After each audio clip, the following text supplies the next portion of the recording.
sans plus tarder, le deuxième point important de notre rencontre de ce soir, à savoir le deuxième sous-thème. Le deuxième sous-thème, est relatif aux prophéties de l'enseignement divin aux nations à marcher dans ses voies. C'est-à-dire, il y a eu des prophéties dans l'Ancien et dans le Nouveau Testament relativement à la marche des voies de l'Éternel de ces derniers temps. Amen. Amen. Nous sommes dans le temps de la fin, donc nous allons parler des prophéties relativement à la marche dans les voies de l'Éternel. Ok. Donc, les prophéties disaient que c'est à la montagne de Dieu et à Jérusalem que le monde entier irait se faire enseigner les voies divines afin d'y marcher. Amen. En tout cas, les prophéties de l'Ancien Testament, c'est ce que ces prophéties-là disaient. Je vais vous lire deux de ces prophéties-là et vous allez comprendre. Ésaïe 2, verset 3. Dans Ésaïe 2, verset 3, il est écrit: des peuples s'y rendront en foule et diront: venez et montons à la montagne de l'Éternel, à la maison du Dieu de Jacob, afin qu'il nous enseigne ses voies et que nous marchions dans ses sentiers. Car de Sion sortira la loi et de Jérusalem la parole de l'Éternel. Amen. Vous voyez cette prophétie du prophète Ésaïe, le prophète messianique. Il y a un autre prophète, je crois c'est Michée, celui que le roi Akab a fait torturer. Mais comme Dieu parle dans la bouche de ce prophète, c'est que Michée a déclaré, c'est ce qui s'est passé, même si on l'a torturé. Voilà. Vous voyez, ça se passe, hein? Ça se passe sur la planète Terre, en général. Là où un prophète commence trop à déranger les gens, hein, on le fait taire. Il parle trop. Et quand on le laisse régner en paix. Voilà. Donc c'est ce que Akab a fait. Akab a dit à Michée: toi, vous, prenez-le, torturez-le. Là, il va oublier ce qu'il déclare. Il va dire autre chose. Ok. Donc, vous voyez ici, le prophète Michée 4, verset 2. Des nations s'y rendront en foule et diront: venez et montons à la montagne de l'Éternel, à la maison du Dieu de Jacob, afin qu'il nous enseigne ses voies et que nous marchions dans ses sentiers. Amen. Amen. Il y a deux lieux qui ont été indiqués à la montagne de Dieu et à Jérusalem dans le temple. C'est le lieu dans lequel il a été dit que il va y avoir des ruées massives, des foules nombreuses qui vont quitter toute l'étendue de la planète Terre, quitter les nations pour se rendre à Jérusalem et à la montagne de Dieu pour aller apprendre à marcher dans les voies de l'Éternel. Amen. Ça, c'est la prophétie ancienne qui dit ça. Amen. Ok. Maintenant, on ne saute pas des prophéties de l'Ancien Testament, on ne saute pas le Nouveau Testament pour descendre de ces d'accord. Voilà. Donc, le Seigneur Jésus aussi va parler. Parce qu'il est écrit. Jésus va vous dire qu'il est écrit. Mais lui aussi, il va parler. Ok. Donc, retenez ceci.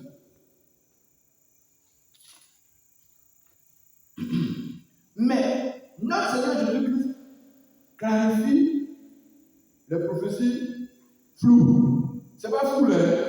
Flou. C'est pas flou. C'est flou, les prophéties qui sont floues.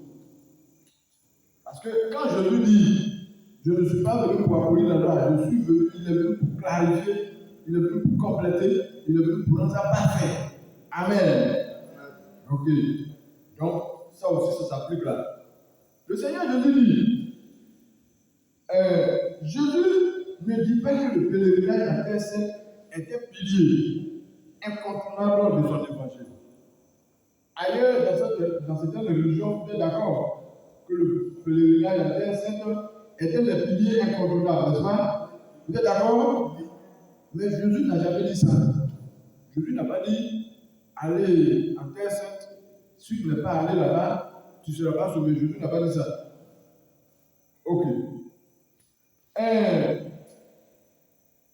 Mais Jésus a dit heureux ceux qui ont cru sans avoir vu. Jésus a dit heureux ceux qui ont cru sans avoir vu. Ça veut dire quoi, ceux qui ont cru sans avoir vu? Il y a deux choses. C'est-à-dire l'humain, on n'a pas besoin de l'avoir vu avant de croire. Parce que là, la foi n'a plus sa raison d'être. La foi, si tu dois voir d'abord avant de croire, c'est qu'on ne peut plus la foi. Voilà. Donc, ceux qui ont cru en Jésus-Christ sans l'avoir vu, ils sont heureux. Un deuxième élément, heureux, ceux qui ont cru sans avoir vu le tombeau de Jésus-Christ, comme certains, absolument il faut aller en Israël pour aller voir où on a enterré Jésus. Mais si tu vas voir où on a enterré Jésus, que tu ne peux pas marcher dans le bois de Dieu, tu vas aller dans quel paradis de Jésus-Christ? Amen. Amen. Tu vas aller où? Voilà. Donc, dans sa souveraineté, il dit susciter partout, en tout cas en tout lieu, des canaux de révélation, de la connaissance et de l'enseignement de ses voies. Amen. C'est-à-dire, sur toute l'étendue de la planète Terre, Jésus a dit qu'il va susciter des canaux, des canaux, des puissants canaux qui vont révéler ses voies et qui vont enseigner ses voies. Mais Jésus n'a pas dit qu'il faut absolument aller dans un endroit fixe. Amen. Amen. Ok. Donc, nous allons commencer à lire les versets bibliques.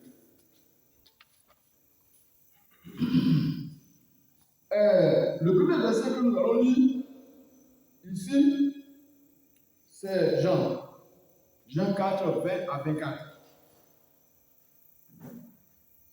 Nos pères ont adoré, ça c'est Jean 4, 20. Nos pères ont adoré cette montagne. Et vous dites, vous, que le lieu où il faut adorer est à Jérusalem. Femme.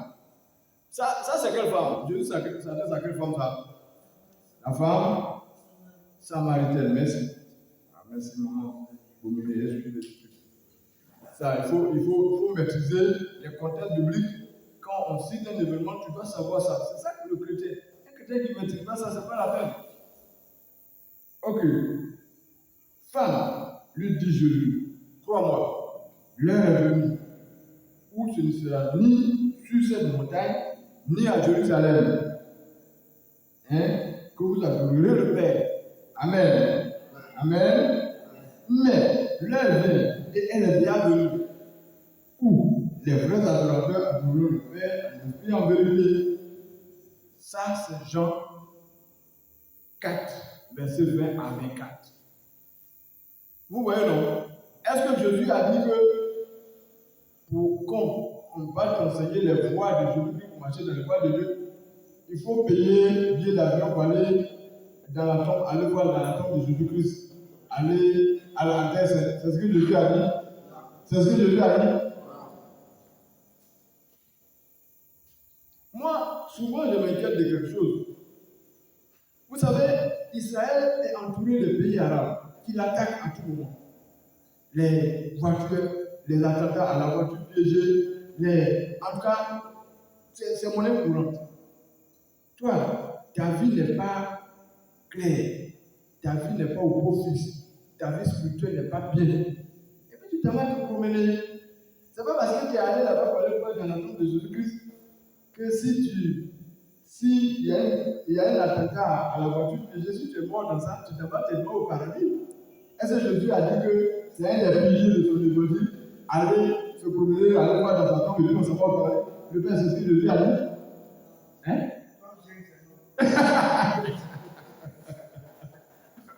Jésus n'a pas dit ça.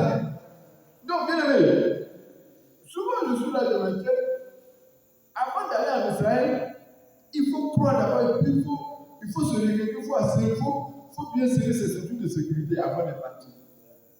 C'est aller en Israël, tous les jours, la mort est là, les occupe. Une balle perdue, quelque chose comme ça, tu meurs. Non, parce que je suis parti en Israël, donc je m'en vais au paradis, c'est pas vrai. Donc il faut qu'on soit clair sur cette question-là. Bon, Luc 21, verset 36. Veillez donc et priez. C'est pas donc, c'est donc. Veillez donc et priez en tout temps. Vous voyez donc. On a dit le tout là, on n'avait pas temps. Parce que même Thessaloniciens est clair dessus, prier sans cesse. Est-ce qu'il y a un temps, fixe où il y a un temps fixe où on doit prier? Non. On dit prier sans cesse.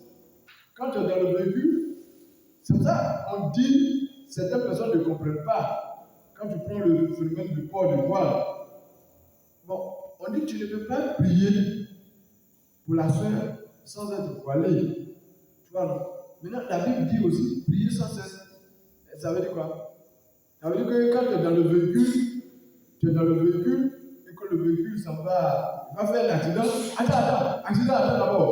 Je vais retourner à la maison, je vais aller chercher mon voile, je vais venir porter, et puis je vais prier. C'est-à-dire que tu as fait passer une sœur qui allait dans une église évangélique, très religieuse, MFM, montagne de feu et de miracles. Et elle a laissé ses cheveux comme ça, et puis elle est allée à la prière. Arrivé là-bas, MFM dit, si tu n'as pas mis quelque chose, voile sur ta tête, tu n'entres pas ici là pour prier. Donc maintenant, elle se va voir telle soeur. Je peux avoir un deuxième voile. Comment un deuxième voile? Je peux avoir un deuxième voile. Vous voyez, non? Ça, c'est la comédie, c'est de mise en scène. Tu vois, non? Tu sais que tu dois prier à tout moment, il y a des circonstances difficiles, et tu ne vas pas revenir à la maison pour venir chercher voile. C'est ce que certains ne comprennent pas. Un chrétien doit être permanemment prier à tout moment. Alors, si on te dit que tu dois faire ça d'abord avant de prier, et que pour toi, aller à la maison de ton placard, ça, c'est un sujet très important sur lequel ça a fait l'objet d'une étude biblique particulière, le port du voile. Parce que certains pensent qu'on le fait pour faire plaisir à une communauté, à un leader. Demander au leader, est-ce que c'est pour lui faire plaisir? Non, c'est pas pour lui faire plaisir. Donc, je reviens. Veillez donc et priez. Ça, c'est Luc 21, 36. 2 Corinthiens 2, verset 14 dit aussi, grâce soit rendue à Dieu qui répond par nous en tout lieu. Voilà, on a bien précisé en tout lieu l'odeur de connaissance, de sa connaissance.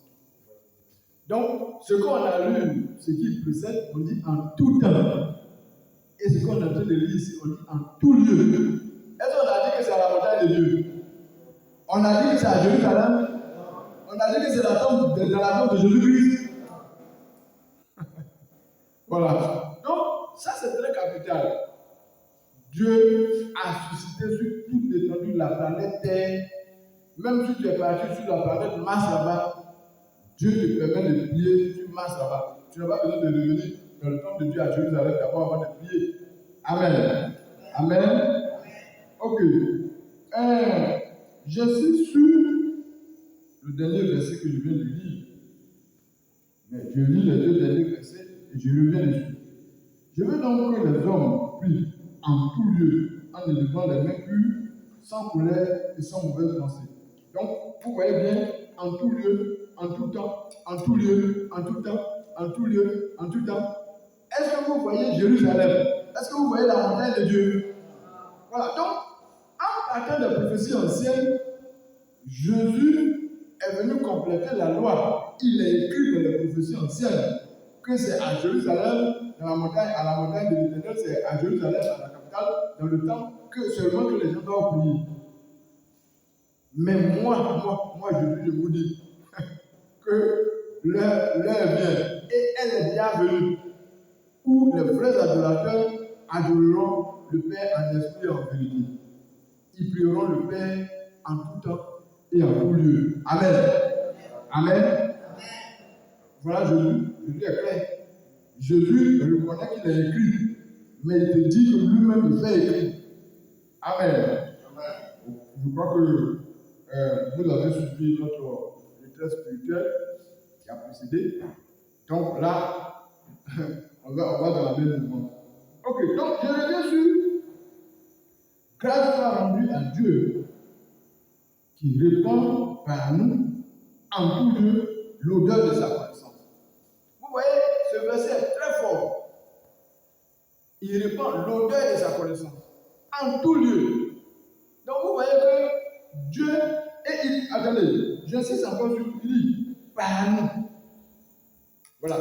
Tout à l'heure, quand je disais dans sa souveraineté, il dit suscité par des canaux de révélation. Quand il dit par nous, là, on peut le considérer comment? Comme quoi? Tout à l'heure, j'ai dit les canaux de révélation. Quand il dit Dieu veut faire répondre son odeur, l'odeur de sa connaissance, par nous, ça veut dire quoi? Nous, là, c'est qui? Nous, là, c'est quoi? C'est ce qu'on appelle les canaux, les vases. Bon, ce n'est pas les vases vides, les vases d'honneur, ceux utilisés à des bonnes fins. Les vases, les canaux de révélation et d'enseignement de sa parole. On n'aura pas besoin de payer billet d'avion pour aller à la montagne de Dieu en Israël et aller à Jérusalem dans le temple. Le temple là n'existe pas, c'est maintenant qu'on va construire le troisième temple. Amen. Amen. Donc, voici un peu ce que vous devez comprendre. Si on récapitule, vous voyez que David, Dieu l'aimait parce qu'il a marché depuis le début dans le bois de l'Éternel. Et donc, nous venons de voir dans le premier chapitre que les rois, les craignant Dieu, ont marché dans le bois de David. Or, David a marché dans le bois de l'Éternel. Donc, par ricochet, ils ont marché dans le bois de qui? De l'Éternel. Merci. Maman, pour venir, on est vraiment en face. Aujourd'hui, elle est vraiment inspirée. Elle suit vraiment. Merci. Vous voyez, quand on vient s'asseoir, on suit les autres. Voilà. Donc, vous voyez que les rois craignant Dieu qui marchent dans le bois de David, cela veut dire par ricochet qui marche dans le bois de l'Éternel. Amen. Vous avez vu Ézéchiel, quelqu'un dont ils sont combien? Ceux dont il est l'heure de mourir, et puis le Seigneur vient augmenter leur année de 10 ans, 15 ans. Ils sont combien sur la terre que tu connais? Tu connais ça? Tu connais? Ils sont combien? Ouais. Ah, c'est très rare. Un monsieur où Dieu a suscité le grand prophète, le prophète messianique, celui qui appelle de Jésus-Christ, elle précision, elle est virgule, qui vient et il prophétise, il dit que Dieu dit de venir te dire que c'est la fin de ta vie. Et le gars, il ne s'attendait pas à mourir, il n'était pas prêt à mourir. Il s'est retrouvé contre le mur, il a commencé à pleurer, il a parlé au Seigneur, Seigneur, tu ne vas pas me dire ça. Seigneur, c'est pas ce que tu m'as dit. J'ai investi tout dans ta maison, je suis tout dans ta maison, je marche dans ta voie. Tu sais que la vie sur la terre, là, je n'ai pas envie de mourir actuellement. Il a commencé à parler. Et Esaïe était en train de partir. Dieu l'a ramené. Va changer. Va augmenter son âge. Ils sont combien? Donc, si tu dois mourir aujourd'hui, où le Seigneur vient mettre 5 ans, 10 ans, 15 ans encore sur ton âge, ils ont combien que tu connais? Voilà. Si ce n'est pas un craignant Dieu, quelqu'un qui peut faire changer une décision de l'Éternel parce qu'il est un fidèle de l'Éternel, il a une alliance pas possible avec l'Éternel, comment tu peux réussir ça? Mais on te dit, on n'a pas dit qu'Ézéchias a marché dans le pas de Dieu, il a marché dans le pas de David. Donc tu vois que David aussi, ce n'est pas n'importe qui. Quand tu vois tout l'arsenal, quand tu regardes le sacerdote, je ne parle pas de la chair, hein. Quand tu vois tout l'arsenal musical qui est derrière là, c'est l'homme de qui? C'est David. Amen. Amen.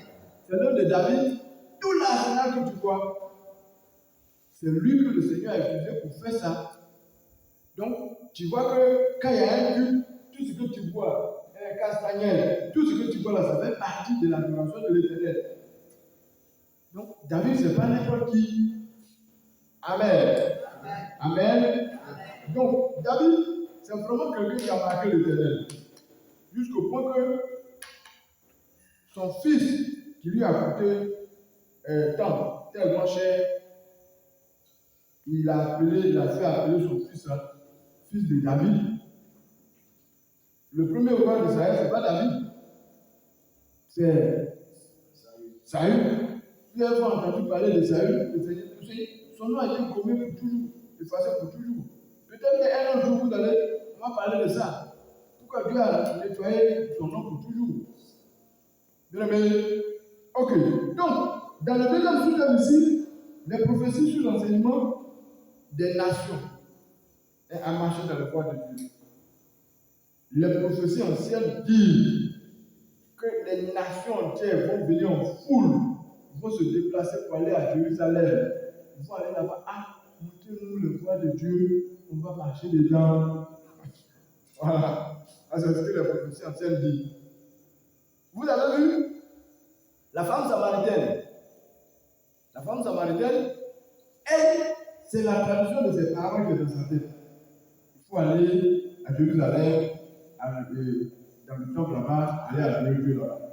Jésus a modifié ça. Jésus a changé son disque dur. Il a reformaté son disque dur. Jésus a modifié ça sur place. Il dit le temps vient, et le temps est déjà venu, où les vrais adorateurs vont adorer le Seigneur en esprit et en vérité. Amen.